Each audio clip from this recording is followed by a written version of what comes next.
Я сам в шоке, насколько это вкусно. Вы думаете, эти деликатесы из дорогого ресторана? О нет, друзья. Это похоже на морепродукты, но это гораздо вкуснее и сделано из обычного кабачка. Да-да, из обычного кабачка мы получаем блюдо хрустящее, вкуснейшее, легко готовится и которое намного вкуснее, чем в дорогом ресторане. Посмотрите этот короткий рецепт и приготовьте это шикарнейшее блюдо из кабачков. Обязательный этап: в кабачке, который весит 250 грамм, вилкой делаются вот такие вот надрезы на кожуре. Обязательно, потом я расскажу, почему они очень важны в этом рецепте. А делается это буквально за 3 движения. Делается вдоль и вот так вот поперек. Максимально нам надо сделать борост на нашем кабачке. Для чего? Для того, чтобы равномерно он пустил сок. Готово. Теперь отрезается низ, отрезается верх и делается пополам. И здесь мы будем делать лодочки. Раз лодочка, 2 лодочка. И вот такими лодочками мы будем делать. Получается 6 лодочек. Вот таких красивых. И, соответственно, делаем со второй частью точно так же. 3, 4, 5, 6. Готово. Берем пакетик. И сразу же в пищевой пакетик все складываем. Рецепт моментальный, очень-очень быстрый и делается, ну, буквально для ленивых, что называется. Я беру пол чайной ложечки соли, прямо в пакет кладу. Немножко черного перца, буквально треть чайной ложки. Далее я беру паприки, можно взять копченую, можно обычную, примерно чайная ложка, без горки. И прованские травы. Любые специи вы кладите, друзья, по своему вкусу. Я кладу, как мне удобно, как я люблю. Прованские травы 1 чайная ложка. И очень вкусно будет молотый кориандр и тмин. Примерно 1/3-1/4 часть чайной ложечки. Все это мы отправили в пакет без масла. Никакого масла в этом рецепте, друзья, у нас не будет. И мы делали надрезы на кожуре кабачка, потому чтобы он равномерно пустил сок не только по внутренней поверхности, но и по внешней. Потому что люди забывают это. И для нашего рецепта хрустящих кабачков это важное действие. Я это дело оставляю мариноваться. Далее для нашего рецепта понадобится 30 грамм панировочных сухарей и 30 грамм любой муки. Я муку не кушаю, и вместо муки прекрасно подойдет 30 грамм семя льна, но его предварительно надо измельчить в кофемолке. И также немножко панировочных сухарей я тоже измельчу в пыль. Для чего, чуть-чуть позже объясню, но это важный шаг.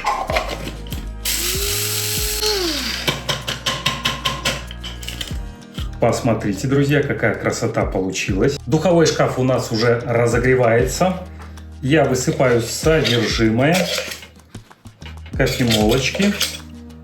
Вот такая полезная мука у нас получается. В нее сразу же добавляется 1 яйцо. Туда же я отправляю немножечко зелени. В моем случае это укропчик. Можно добавить лучка, петрушечки, в общем, любую зелень, которая у вас попадется под руку. Много я не добавляю, этого будет вполне достаточно. Крайне рекомендую вам использовать 1 зубчик чесночка в этом рецепте. Чеснок не будет чувствоваться, смело можно его добавлять. И можно, вот как я, на мини-терочке, а можно и его просто выдавить через пресс. Готово. Далее все это замешивается. Семя льна, оно у нас служит в качестве скрепителя. Оно будет скреплять, словно бетон, смесь на наших кабачках. Вот для этого мы и добавляли семя льна. Кроме того, оно очень полезно жирными омега составляющими. Вот такая тягучая масса получается.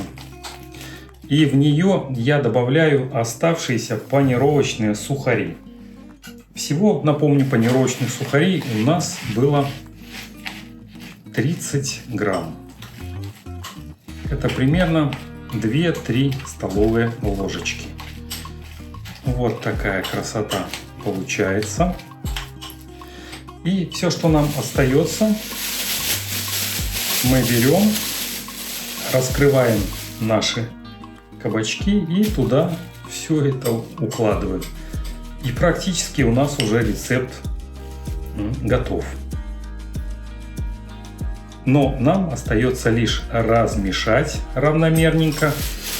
В миске это не сделать, поэтому используем вот такой вот пакет. Если смесь получается сильно густой, ее стоит чуть-чуть разбавить водичкой. Буквально 2-3 столовые ложечки, и тогда получается очень-очень хороший состав. Прежде чем я его выложу на противень, который устелил пергаментной бумагой, я хочу вам показать 2 свои работы. Все-таки я художник. Интересно, какая из этих работ вам ближе по душе. Возможно, 2, возможно, не 1. И очень интересно узнать в комментариях ваше мнение, вот какую бы из этих 2 работ вы бы повесили дома. Верхняя номер 1 или же нижняя номер 2. Можно просто в комментариях написать 1 или 2, так я пойму. А лучше, когда будет комментарий развернутый, и тогда мне будет просто приятно, и это будет мотивация снимать новые, писать новые картины. А теперь, напоминаю, уже разогрета у нас духовочка. И я беру и выкладываю нашу вкусняшку. Вот такие вот красавчики отправляются прямо на противень. Некоторые получились более толстенькие, некоторые получились узенькие. И это прекрасно. Все они по-разному. Друзья, важное уточнение. Ложить не вплотную друг к другу, а оставлять между ними пространство, вот как у меня, чтобы оно дышало и равномерно проходило. Кроме того, я очень люблю кунжут, и я решил чуть-чуть сдобрить все это дело кунжутом. Буквально вот такие тоненькие полосочки быстренько сделать. Кунжут очень полезен, я его жарю предварительно. Он богат магнием и куча-куча в нем полезных микроэлементов. Вот теперь все отправляю в духовой шкаф и делаем вкусный соус прямо для них. Для соуса нам понадобится или сметана, или в моем случае это йогурт. Берется 3 столовые ложки. Туда добавляется любая зеленушка. В моем случае немножко зеленого лучка и укропчика. Измельчается. Зелень вы берите свою, какая есть под рукой и какая вам больше нравится. Я очень люблю укропчик, поэтому укроп и лук я не жалею в этот прекрасный соус. Готово. Соус готовится моментально. Сюда добавляется чуть-чуть сольки, буквально треть, даже вторая часть маленькой чайной ложечки. Сюда же добавляется 1 зубчик чесночка. Это будет шикарный соус. Быстренько измельчаем. И нам остается лишь перемешать все это дело в однородную массу. И посмотрите сразу, какой красивый цвет. По-весеннему, по-летнему прекрасный получился соус. Именно для наших хрустящих кабачков в этом рецепте. Готово. Я уже пойду сейчас доставать кабачки. Но перед этим я сделаю моцареллу. Мы добавим немножко сыра. Не обязательно брать моцареллу, но измельчаю я ее вот такими вот полосочками. Тоненькими полосочками. Вот видите, вот такие вот полосочки тоненькие нам как раз пригодятся. И мы вкусно украсим наши хрустящие кабачки, которые уже готовы практически. И пойдем их доставать. Вот такая красота получилась. Прошло 15 минут. Я температуру ставил не 150, а 180, потому что у меня духовой шкаф слабоватый. И вот моцареллу мы укладываем просто вот такими вот полосочками прямо на наши хрустящие кабачки. Не знаю, как вам, но мне уже не терпится просто попробовать. Уже начало все плавиться, а я еще не донес до духового шкафа. 10 минут максимум, и мы дегустируем с прекрасным соусом. Вот такая красота получается, еще горячая, но сейчас будем ее дегустировать. Вот эта красота получилась, хрустящая.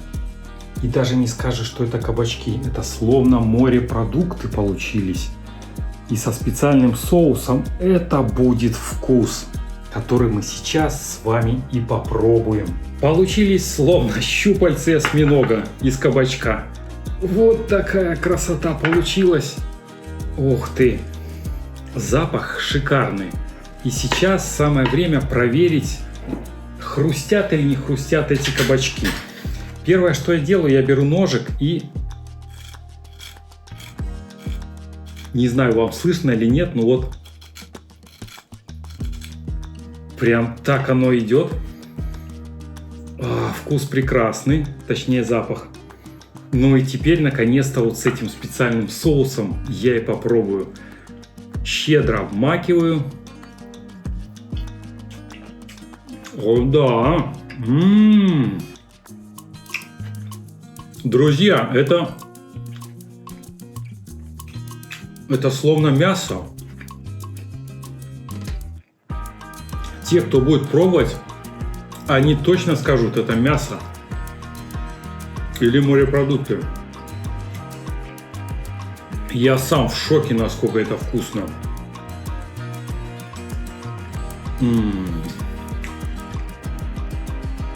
Хрустят словно чипсы. Побольше соуса. Вот такая красота.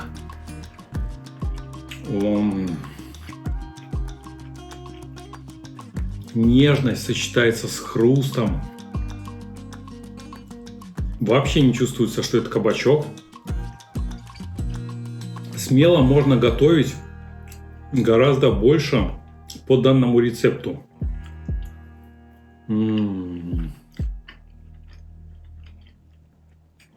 Я просто таю от этого рецепта.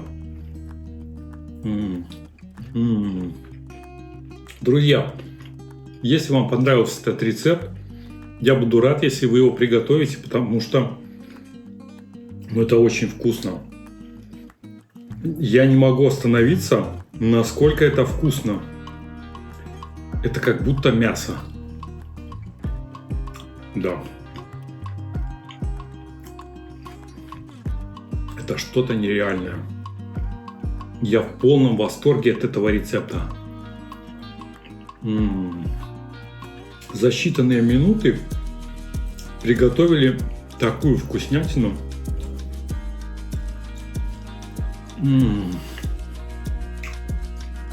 Друзья, благодарю, что посмотрели этот рецепт. Приглашаю вас посмотреть этот рецепт, который появляется. А также буду рад видеть вас в новых выпусках «Художник на кухне». Я с вами не прощаюсь, а жду вас в новом рецепте. Благодарю за внимание. Пока-пока.